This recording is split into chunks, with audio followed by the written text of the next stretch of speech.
6:30 na ng umaga, hindi pa rin kami nakakaalis ni Patok para makapag-bike. Paano ba naman? Etong angkasa ng mga bata, naramdaman ko kasing gumagalaw-galaw siya kahapon. So, pinaayos ko kay Papa, yung pala hindi niya pa nakakabit. So, buti na lang din, hindi pa masyado maaraw. Feeling ko kasi kapag mga 6:30 a.m. na, medyo late na sa akin yan. Feeling ko anytime soon, sisikat na ng bonggang araw. At masakit yun sa balat ha. Well, anyway, naikabit na nga ni Papa. Kasi bago ko talaga paangkasin yung mga kids ko dito sa bike ko, gusto ko maayos talaga yung upuan nila dahil syempre ayaw natin ng aksidente at konting bike nga lang makarating kami ng Southwoods McDonald's. Nakapag-drive-thru pa nga ang Momshi pero hindi sasakyan ang gamit ko, bike lang. Pero why not? Kasi iniisip ko, pawis ako. So kung bibili kami ng pagkain tapos papasok pa kami sa loob naka-aircon, baka naman matuyuan kami ng pawis. So pwede na dito at saka wala naman masyadong sasakyan at saka may gulong din naman yung binabike ko. Charot. Ginastify talaga. So anyway, umorder lang ako ng breakfast dahil hindi pa po kami nagbe-breakfast. Tinapatok, pati na rin si Koa. Alam mo ba, habang nakapila kami dito sa may drive-thru, nagulat na lang ako kasi yung sasakyan sa unahan namin, babae nagda-drive, tapos nilabas niya yung ulo niya, tinatanong niya ako kung saan daw ako nagpa-set up. Siguro ang tinutukoy niya, yung upuan ni Koa sa likod ng bike ko. Sabi ko, binili ko lang po sa Orange App. Syempre, sinabi ko yung pangalan. Tapos sabi ko, dinala ko na lang sa bike shop para ipakabit. Siguro ngayon lang siya nakakita ng ganyan. Well, anyway, dito nga kami papunta sa may Splash Island. May nakita kaming arko ng dito. Siguro may pa-fun run sila dyan. Akala ko, sarado to. Yung pala, meron pa namang madadaanan. So, at least, makakapag-bike nga kami sa may palibot ng Splash Island. Wala kasing Zumba session ngayon. Alam mo kung bakit? Bigayan ng pamaskong handog ni Mayor Art dito sa area namin. So, break muna sa pagbabike nung nakarating na kami dito sa may harapan or yung open field sa harap ng Splash Island para makapag-breakfast, may enjoy yung view, nakakatuwang tumambay dito kasi ang dami rin talagang nagbabike, nagjo-jogging, naglalakad-lakad, nagpapapawis ba. Gustong-gusto ko rin talaga itong jacket, yung suot ko ngayon kasi nga sobrang comfy niyang pang-bike, especially kapag naka-sleeveless ako yung top ko. Conscious kasi ako sa braso ko, kaya gusto ko meron akong ganitong manipis na jacket lang ba. Tapos may hoodie kasi iniisip ko rin naman, in case na umambon, at least meron akong jacket. Tapos meron pa akong dalang isang waterproof na jacket naman. In case na umambon, ipapasuot ko naman yun kay Koa. And maganda rin talaga na merong basket yung harapan ng bike ko.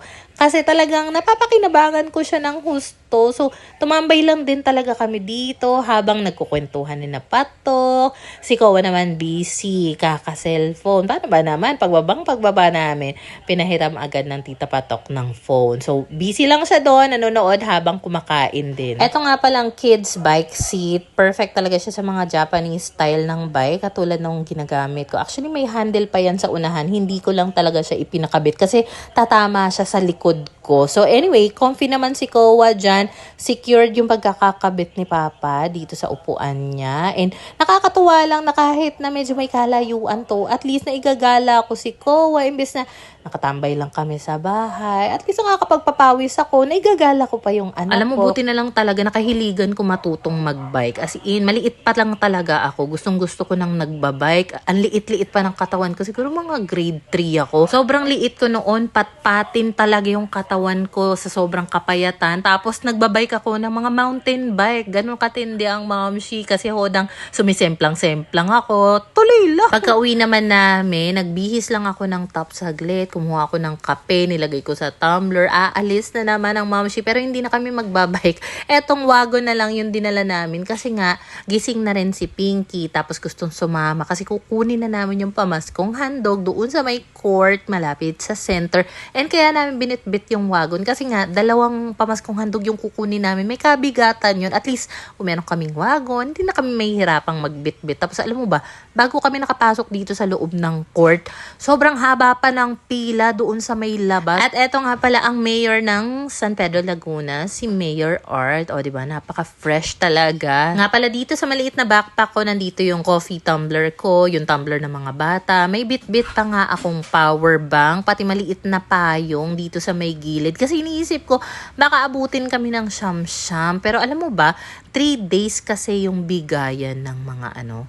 Ewan ko ba, bakit nagpatiun na kami? Alam naman namin na kapag unang bigayan, sasakyan. Talagang ahaba ng pila. Sana pala nag-antay na lang kami ng last day bago kumuha. Kaya rin pala 2 box itong dala-dala namin. Tig-isa kami ni Papa kasi magkaibang unit naman kami. Magkaibang pinto kami. At saka kagabi kasi nag-ikot-ikot yung taga-barangay yata yun. Sila yung nagbigay sa amin no family card. Pero alam mo ba, itong mga pinagkukuha namin ni Papa, ibibigay din namin yan kay Patok. Ipapauwi namin kay Patok lahat ng mga yan. Pero yung bigas, kinuha ko na doon sa loob. Kasi nga, lulutuin na daw ni Papa yung bigas. Wala na kasi kaming bigas. Di pa ako namimili. Tapos, yung spam. Alam mo, may spam na kasama. Kada isang kahon. So, sabi ko, ito kasi gusto ng mga bata. So, yun. Kinuha ko yung spam pero the rest para na kay Patok yun. Pagka-uwi pala namin, galing doon sa may court, eto naman si Papa nagpaka-busy na, nilutuan niya kami ng ginisang sardinas. At eto nga pala yung laman ng pamaskong handog na natanggap namin.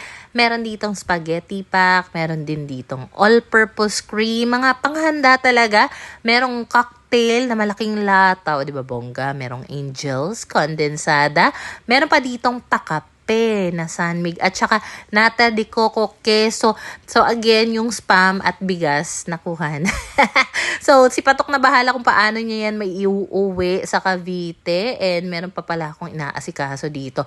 Mga pahabol na lang tong labahin para talagang wala nang matira dito sa aming laundry basket. So pagkatapos ko nga rin dito sa mga labahin, nagpahinga lang din kami saglit. Tapos naalala ko, meron pala akong mga kailangan gawa ng content. Meron kasi ako ditong natanggap na Buy Fresh air freshener. Pwede siya sa kwarto, sa CR, sa bahay. Pwede rin ito sa sasakyan. So, naisip ko, dito na lang ako mag-film kay Papa. Kasi medyo makalat nga sa bahay. Gawa ng aking mga sinampay, mga tupiin. So, buti na lang supportive si Papa. Sabi ko pa, dito ako mag-film. So, lahat ng mga area dito sa apartment niya na kailangan ko mag-film, pinagpupunasan niya yan. Nilinis niya muna para talagang magtatrabaho na lang din talaga ako dito. Pero kasi, itong mga pampabango sa bahay na yan, iiwan ko lang din yan dito sa kanya. And then, meron pa ako ditong bagong organizer na sinasabit lang talaga sa bed frame para din talaga kay Papa yan. Kapag kasi tumatambay ako sa bahay ni Papa, naiisip ko, ano pa kaya siguro yung kailangan ni Papa sa unit niya para yun na lang din yung ire-request ko. Baka may mag-approve na seller. Why not? Ayan lang muna for today's video.